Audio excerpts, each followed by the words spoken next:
the Cybersecurity and Compliance Podcast with Craig Petronella. Learn about the most current IT security threats in ransomware, phishing, business email compromise, cybercrime tactics, cyber heist schemes, social engineering scams, as well as hints and tips from leading professionals to help you prevent hackers from penetrating your network and dropping ransomware or malware payloads. This podcast will arm you with the best info to defend your network against the latest cyber crimes. Don't forget to like and subscribe. And now, here's your host, Craig Petronella.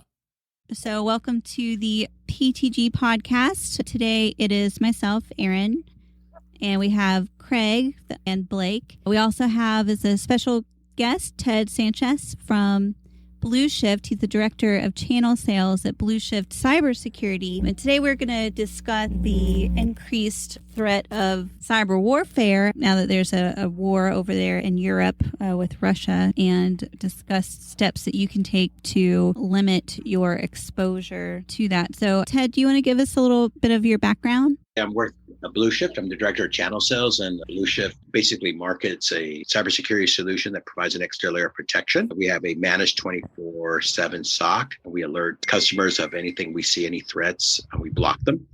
And then we quickly inform the point of contact of any threats that need to be remediated that have been blocked. I'll go a little deeper. So this is Craig. So I actually found Blue Shift and Cygent when I was doing some research around ransomware. And we wanted to have this podcast today because of the huge uptick in ransomware from an adversary like Russia. And there's obviously threats that come from other adversaries as well. But the point is that there's a huge uptick right now. And we went through a proof of concept with the Blue Shift XDR technology. And we're very impressed and vetted the solution and deployed it in our own environment as well as our customers, because it's just such a powerful layer of detection at the network layer. It can find lateral movement and malware that may exist on the network, even if it was dormant and just became alive, or if it's a new threat that came through, either a phishing email or any other type of attack vector. But the point is that if you have a unpatched system, if that was an exploit and it came through, the technology has what's called monitoring and blocking capability that integrates seamlessly with the Security Operations Center, or the SOC, that is manned by cybersecurity experts 24/7, that's looking at the data in real time 24/7 to look for unusual activity and things like that before escalation can attack. And in the event that at 3 a.m, when most people are sleeping, the SOC detects something, they can block it then. And when you get to the office, they can then alert you, and you can then, if there's any patches that need to apply or whatnot, then that can be done. But the point is, it's a very powerful, proactive layer in this defense against cyber war. And that's what we wanted to go deeper into today. Yeah, hopefully that's a good overview so far. Yeah, That's a great... Oh, I was just going to say that's a great overview, Craig. And we really appreciate having you as a partner, and the fact that you guys are using our solution as well. And we shipped you a cyber threat sensor. And basically, I know that you guys installed it within 10 minutes. And what basically that product does is it does data packet level inspections and logging. So we inspect every packet that moves in and out of your network. And then we apply multiple layers of network security to it, including threat intelligence and intrusion detection and prevention, deception, network analysis, and a lot of other securities. Yeah, absolutely. I think the big thing, though, I think the game changer here that a lot of listeners may or may not realize is that they probably have a firewall, they probably have antivirus, but this is a very powerful, fairly new technology that they may or may not know exists and where it fits in their network topology.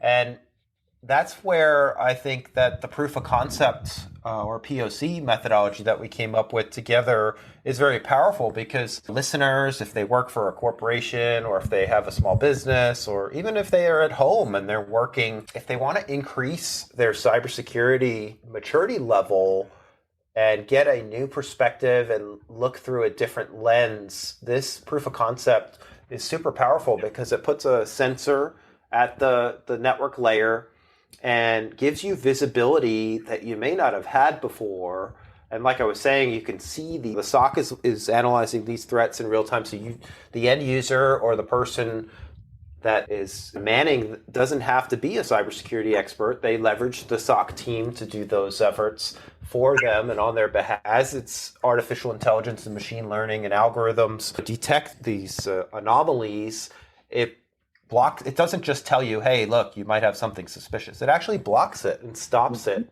until further investigation. And I think that's really the game changer there, because there's a lot of stuff that will detect, but there's not a lot of stuff that'll actually stop dead in its tracks.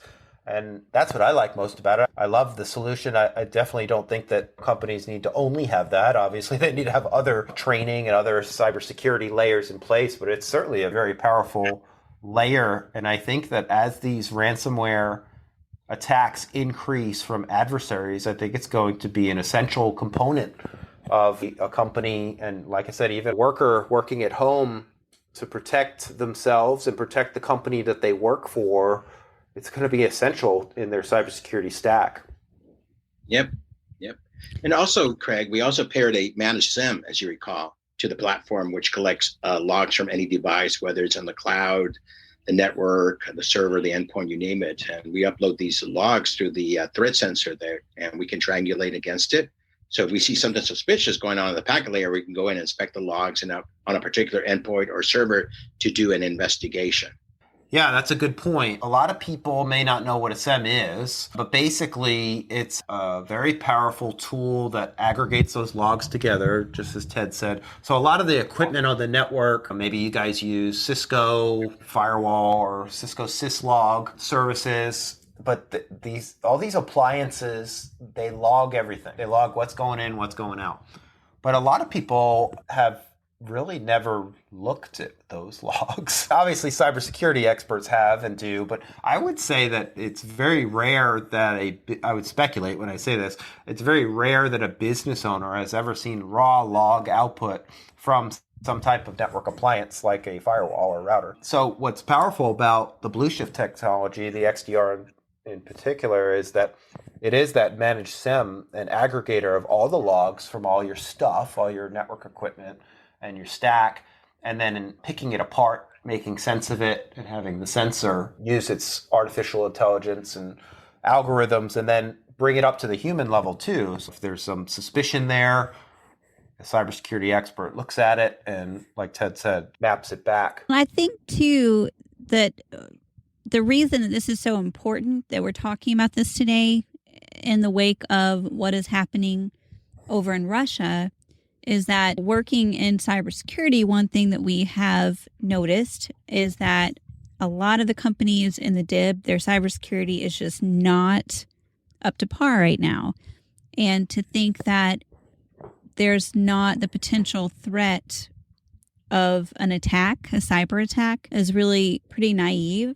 And the thing that is so great about BlueShift is even if they do have eyes on you, if they are in your computer somehow, they're going to be able to see it because of the activity that's going on. They're going to look at that raw data. They're going to analyze it. They're going to be like, something suspicious here. So that, along with some other layers, like you said, Craig, but especially with this, that can really help not just the business, but national security in general. Yes. I think one of the powerful things, too, is that you have to assume the worst, sadly. Assume that you're infected. Assume you have malware on your network, but you don't know that it's really there.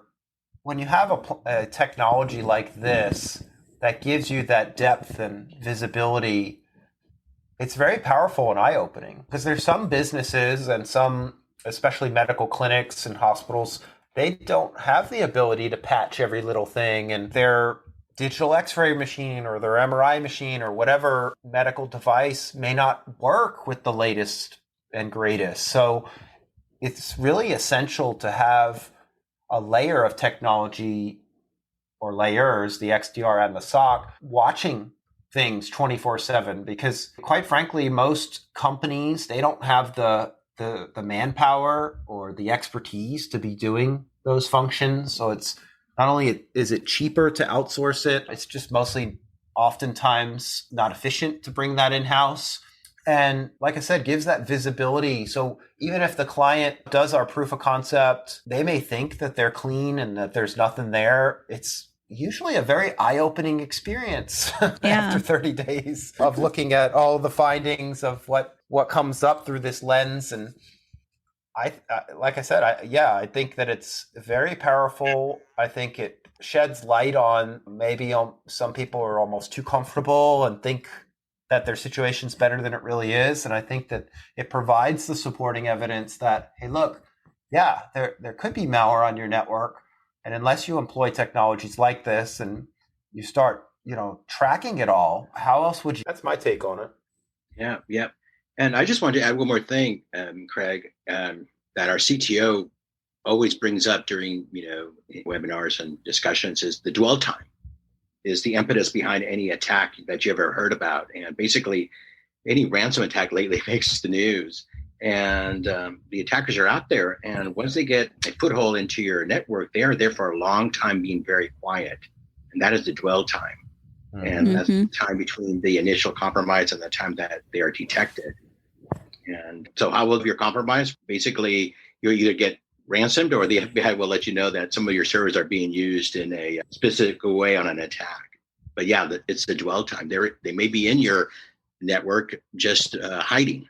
But yeah, that's a good point. The other thing that I thought was interesting too on one of the proof of concepts that we did looking at the report is it will actually show data packets and traffic to other countries. So like maybe you're a small business and maybe your business is generally local to wherever you are within a certain radius or something like that. But maybe your business is international and maybe you have no ties to China or something like that. So finding traffic going to China, for example, if that's what's found in the logs, that could be a problem, right? If you're an insurance company or you're only doing business within a radius of your state, and you start seeing traffic going to Russia, Ukraine, China, or other countries, well, that's alarming. You need to figure out what's going on. And the dwell time example is a great one because when Target and Michaels and Home Depot, when they were all hacked, the average dwell time was 2 years. Wow.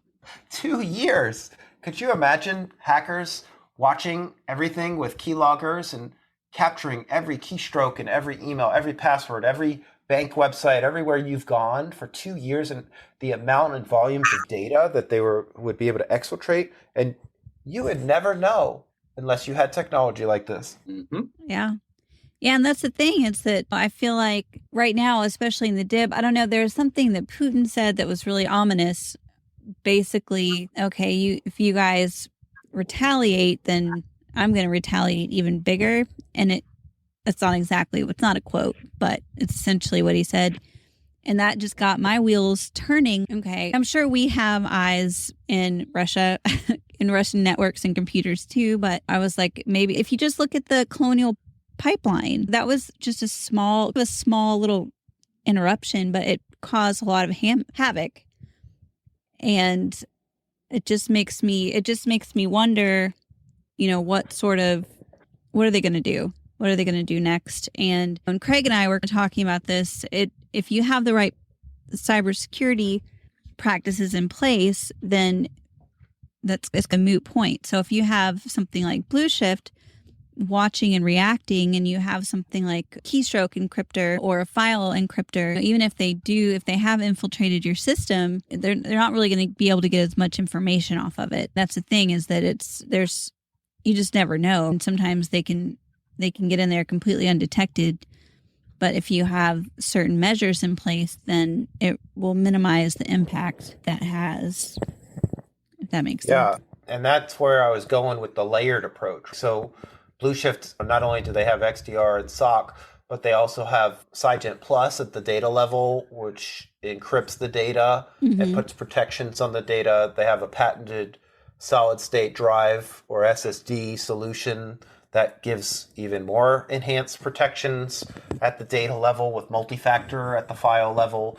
So if an adversary were to get at the data, it would be scrambled, it would be encrypted. But by having multiple layers like XDR, 24/7 cybersecurity operations center, encrypted data, multi-factor data, or multi-factor security and authentication at the data level, proper training, security awareness training, which I've talked about many times. That's so important at the human level to make sure that you're aware of these latest threats, to go through the penetration tests, to go through the assessments, the security risk assessments, to know where you are, know where your gaps are, know where your vulnerabilities are, know how and where to focus. All of this is all part of a cybersecurity maturity model, and is so important more now than it ever has been.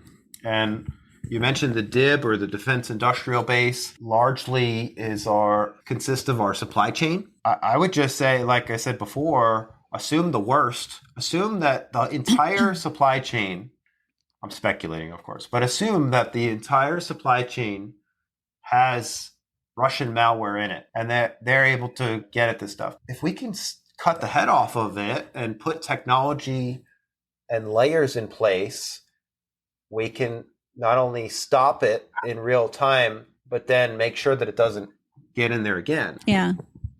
I thank you for bringing that up, Craig, about our Cygen Plus. And yeah, it provides controls that allows us to lock down access to any sensitive files when we detect a potential threat, or when the data leaves your endpoint and goes to the cloud, or you email it to a trusted user. We protect those files with both encryption and multi-factor authentication, which are both super powerful layers to ensure that only the eyes that are supposed to be on it can stay on it. And nowadays, I think those are... Yeah, that was from Biden's initiative last year, multi-factor authentication. Yep. What else, Aaron or Blake? What do you think? What's your perspective? We definitely need to secure ourselves. I think the certainty, the unknown, as of right now, it seems like everybody's doing things in retaliation. Everybody's got to take measures to secure themselves, especially with uncertainty. And I'm not just doing this out of like fear mongering or anything. Now would be the time to reassess the security situation within your network and within your business. And it's not really incredibly expensive to do it. It's cheaper than having a breach or a vulnerability happen. The whole reason that CMMC came to be is because of things like this and threats like this. And it's just so important. And we're not up to snuff right now. I mean, our supply chain, the DIB is just not protected like it needs to be. And it's, I don't know, it's one of those things. That's what we get when we talk to customers anyway. They don't realize just how important it is until it's too late. And, right now, going to war with Russia, the time is past. Like, cybersecurity needs to be a priority, or we could be in big trouble. That's just it. Like I was saying before, with assuming the worst, right? I don't think we could be. I think we are. I think this should be the alarm call to look.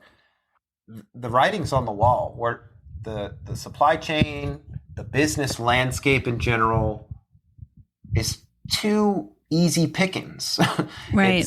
Not enough is being done. And if you don't think that, and I'm not trying to scare people, I'm being real. It's just the truth. The truth of the situation. I don't want to be the one that says, look, you're trying to use scare tactics. That's not what I'm doing. I mean, the third party evidence is everywhere. This should be the wake up call for businesses and consumers to take cyber into their own hands, to adopt and embrace these technologies, to better train themselves. But above that, do the drills, do the testing, like I said, the security risk assessments, the pen tests, all that stuff that you've probably never gone through. People need to take this as a warning sign. Exactly. Yep. Which is alarming that they're not being serious. They think that they feel that what they have in place, their antivirus, their firewalls, is enough. But man, the hackers can get through. That's why I think the proof of concept methodology is so powerful. I think that when you prove it and you show them, look, here's what your antivirus and your firewall missed. Mm-hmm. Here's how, if you go through a ransomware simulation and we show how the threats can spread and how the files get locked up, and if you don't go through those security risk assessments and those pen tests and those exercises and those drills, and I know it's not convenient and I know that it's not free, And I know all this stuff costs money, but this stuff is just essential. You brought up a great point, Craig. I think when you dropped off, I was going to interject. I think maybe a lot of customers think that an extra layer of protection and a managed SOC 24/7, 365 is expensive, but it's not. Basically, we have an affordable solution, but I'm not going to go into the pricing because I'm going to let you do that. But I think they would be surprised. We've had partners that were quoting competitors, and we came in at less than half the price. Yeah, and that's a good point to underscore. People, businesses, consumers, they have this belief that all of this stuff is so expensive. I just did a presentation for cybersecurity for North Carolina State University for senior citizens because senior citizens are such high targets for cyber attacks. And a lot of the content and tips that I gave them, they were very happy with the presentation. A lot of them didn't cost any money.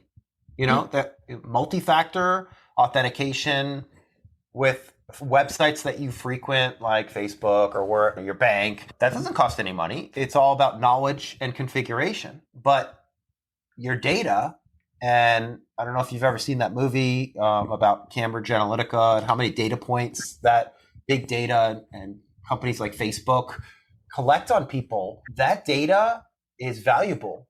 And it's profiling of people, and hackers want it. They want your data, they want your identity, and they want to leverage that for oftentimes criminal activity, extortion, ransomware. And there are a lot of things that can be done to make people much more secure. I think once you hit a business level, though, obviously the stakes are higher, right? Now you've got probably employees that work for you, you've got payroll, and if you have what's called an interruption at the business continuity layer, then now you've got a problem where the bigger your company is, the more of an impact that is. So if you got 10 people and nobody could work for an hour, that's pretty painful at the salary level. But what if you got 100 people and nobody? Now it's instead of hours, it's minutes. Every minute is costing lots of money. So if you don't put in these enhancements and you don't do the drills, you don't do the testing, then it's just a matter of time. And with the current threat landscape happening right now, it's all real. It's happening right now as we speak. And if you don't have the technology to detect and block this stuff, you're going to get infected, and it's going to be expensive. And the cleanup is so much more than what it would be to put in some of these inexpensive solutions. Yep, I agree. And we have customers that basically they renew and they don't want us to leave them. They believe in their solution right away because they like that extra layer of protection.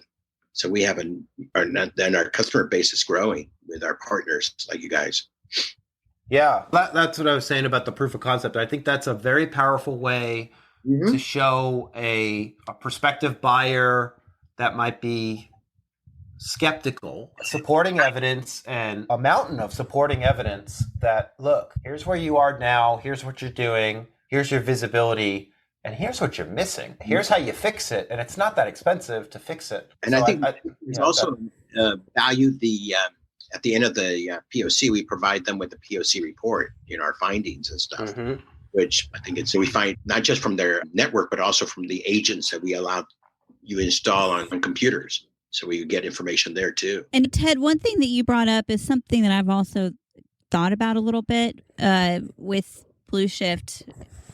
So basically, I feel like businesses, they think that the solutions that they have in place, like McAfee or some sort of antivirus, I think one of the problems is that they think that product does what your product does. So they are under the belief that, okay, I have this software downloaded, so nobody's going to get to me, basically. They call you letting you know, hey, we blocked something, and inform you.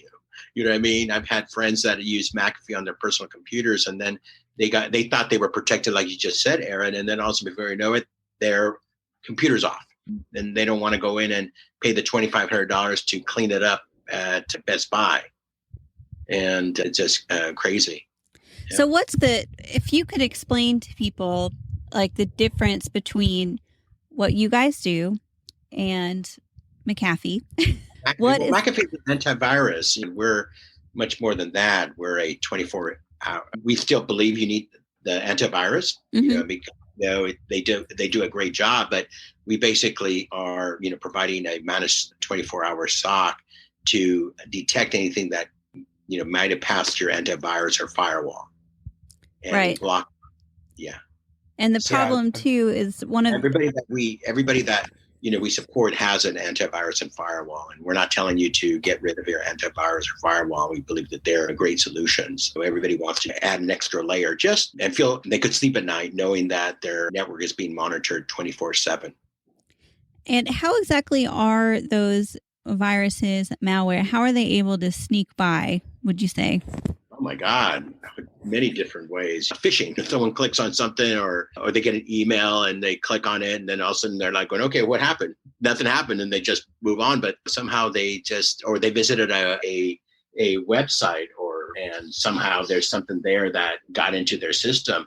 But I think these ransom guys, these attackers, they're getting more and more sophisticated with how they're penetrating, getting into networks. It's just they leave a computer open or a server open or something like that. God, there's just so many different ways they're getting through. Yeah, and I think the thing to point out too is that the XDR solution specifically is at the network layer.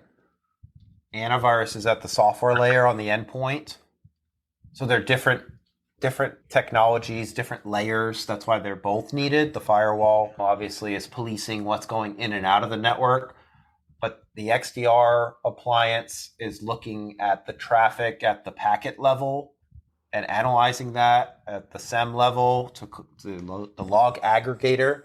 And then the humans, the cybersecurity experts at the SOC, are analyzing that when it gets elevated from the algorithms that needs further inspection. Cancer screening, they use AI and machine learning to scan for markers because of the volume of data, because AI is really good at large amounts of volume and using algorithms. And then when it escalates to a certain level or a threshold, that's when the humans or the doctors in this example come in and inspect. So it's similar at the SOC level there. And then moving on to the SIGINT Plus with the encrypted data. Like when I make recommendations to folks in the cloud, if you're going to store data, like for backup, for example, ransomware, the bad actors, they know that most people are really bad with backup. They're really bad with making sure their data is backed up. And the companies or the people don't want to go through the testing exercises to make sure that their data is usable and is able to be restored.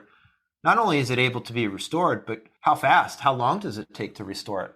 Because like I said before, if you're a large company and you have an outage from ransomware or whatever the threat is, your recovery time objective or RTO, your time that it takes you to recover from infection, that's important too. So that now, how good is your backup defenses? How good is your restore? Do you have any kind of business continuity layers that can run the company while this is happening? Or is everybody just looking at each other? So these things, a lot of people, these are conversations and questions that a lot of people don't sit around the table and discuss until there's a huge red hot problem. Most people don't want to do things proactively, but these are powerful layers that complement each other.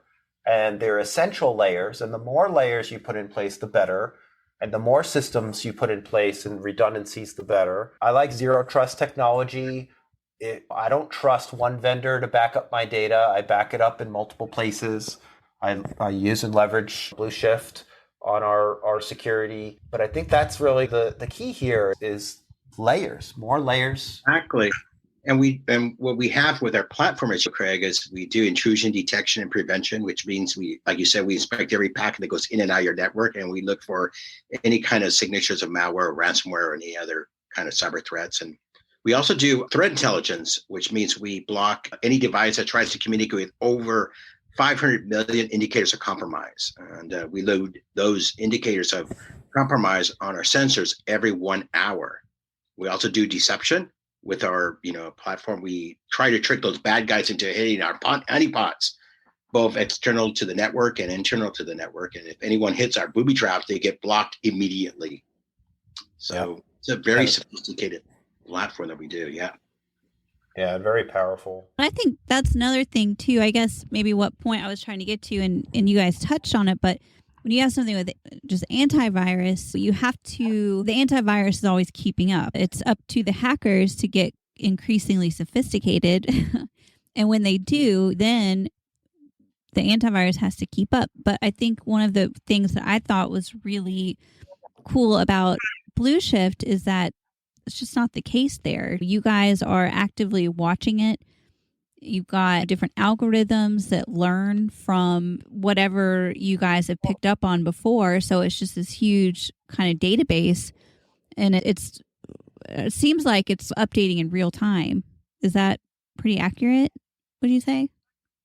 As opposed to keeping up? Basically, we're uploading new indicators of a compromise every hour on our sensors and stuff. But yes, I just think we have a very powerful tool, and we're always advancing it, adding more of these.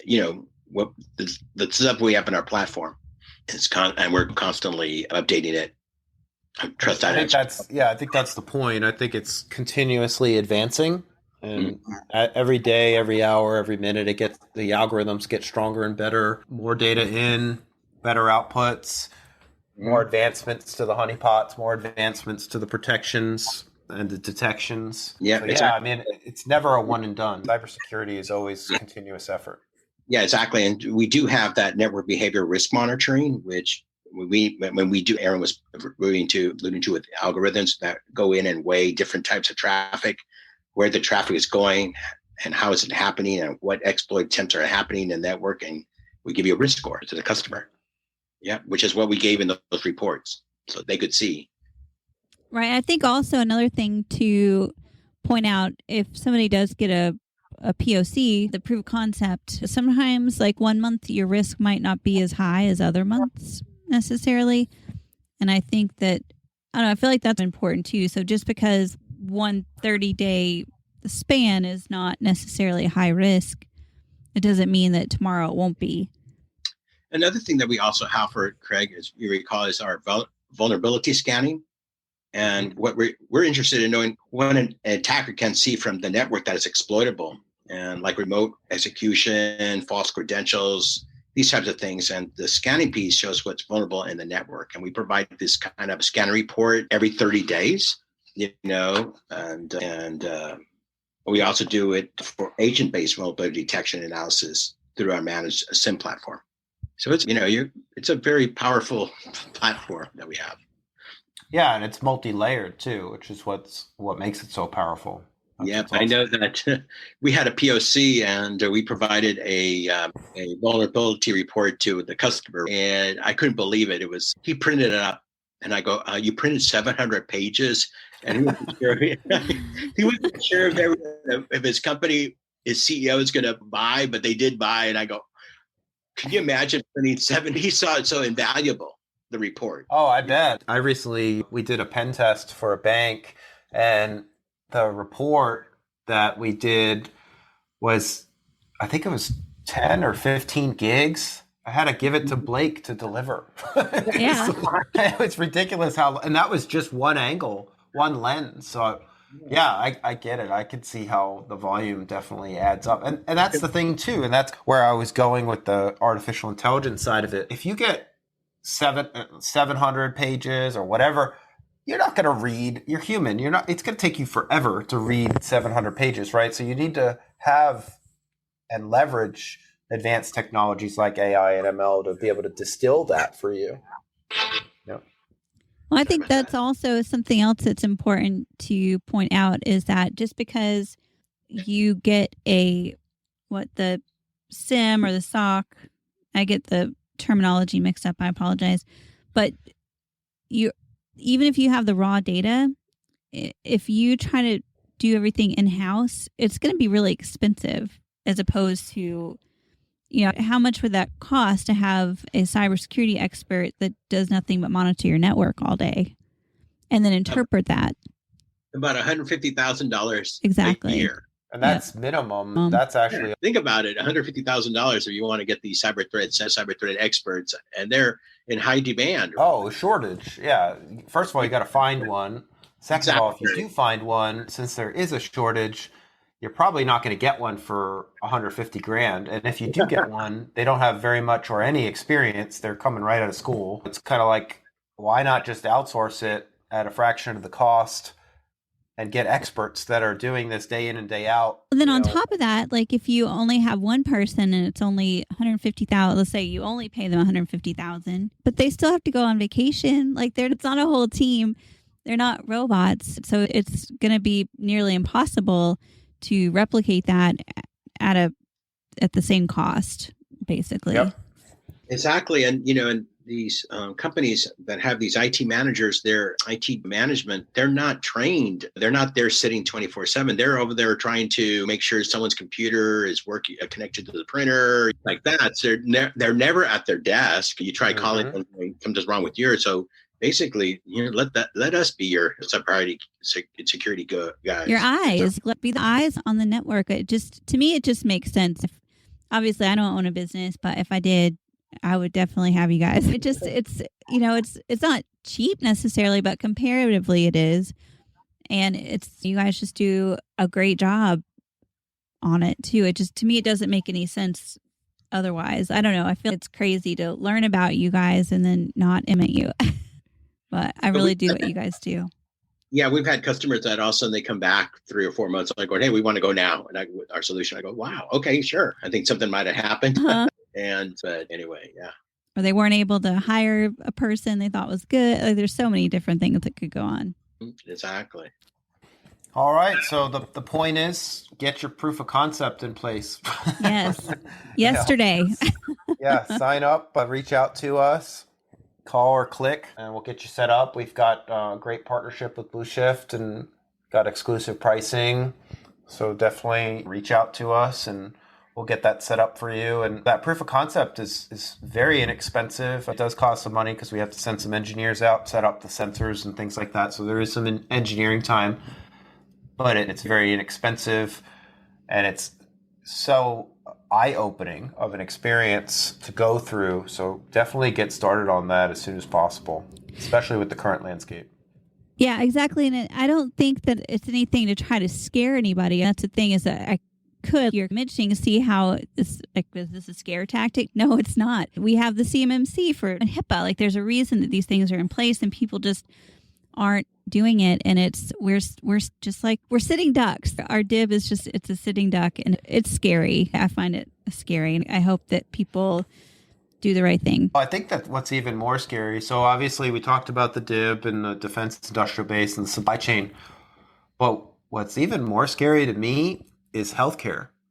Yes. Because healthcare, and obviously HIPAA compliance, which I'm an expert in, healthcare, they can't patch as easily or as well. That's why I was giving examples earlier about connecting to medical device equipment. Oh, so if yeah. you can't patch very easily, your vulnerabilities are through the roof. And you absolutely have to have technology like this at all the layers we described in place, because you're at such a higher risk. And if an adversary, they know this, and that's why attacks on hospitals and things like that. But this is when it becomes even more real, right? Because now you got people that can't get medical care, or that are in the hospital that don't have any more care, and then people die. There are people that have died because of ransomware attacks in hospitals. And that's just really sad. That should not happen. Healthcare, absolutely, almost everything's at risk, but even healthcare, I think, is more so because of those reasons. Yeah, that's a good point.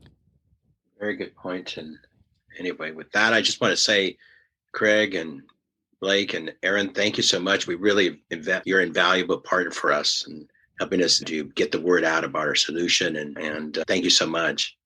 Yeah, you're welcome. Thanks for being a great partner and taking the time out of your day to join us today. I know this was short notice, and we no worries. Put this on last minute, but I felt like it was like our responsibility and our duty to get this message out there as soon as possible because of how powerful it is. Yeah, exactly. And I just wanted to add that every single ransom attack that's happened, everyone had a firewall and antivirus. I just want to add that. Yep. And sadly, just jumping off that, some of the folks that had certain kinds of firewalls, like a Fortinet, for example, there's flaws. That is how and we've done forensics on this, that is how some ransomware victims got compromised. It was through the firmware of their firewall because the firewall firmware was out of date. Wow. And then, Aaron, I also wanted to add one thing you asked about. There's these hackers that will focus on one company, and they are just there all day trying to figure out how to get in, which is scary. Yeah. It's really scary. If you think about it, most adversaries have inexpensive or less expensive employment rates, right? So they get more inexpensive workers, more bodies, more humans to pound away at this stuff. So it's just the masses that are just constantly hammering. And most businesses don't have, like I said, the visibility or the capability or the defenses to, number one, see the risks, but also to stop and mitigate it. So they should know that, hey, there's someone that's trying to get through, and it's going to be a matter of time. Yeah. And then once they're in, they're quiet. Yep. That's right. And if you don't have a solution like Blue Shift, then there's no way to know. Exactly. There you go. Thank you. Yep. That's why we believe in you guys. Thank you so much. And, and I'm here for you 24/7. You are. Ted is always available. It's That's crazy. Right. Anyway. We appreciate it. Are you Thank sure there's you. not like 4 of you running around, Ted? We're trying to find 4 more Teds. I think they figured out how to clone themselves in the lab. Anyway, thank you so much. Thanks for listening to the Cybersecurity and Compliance Podcast with Craig Petronella. For other episodes and more information, visit petronellatech.com. Also visit our other websites, compliancearmor.com and blockchainsecurity.com. Don't forget to like and subscribe. Thanks for listening, and stay secure.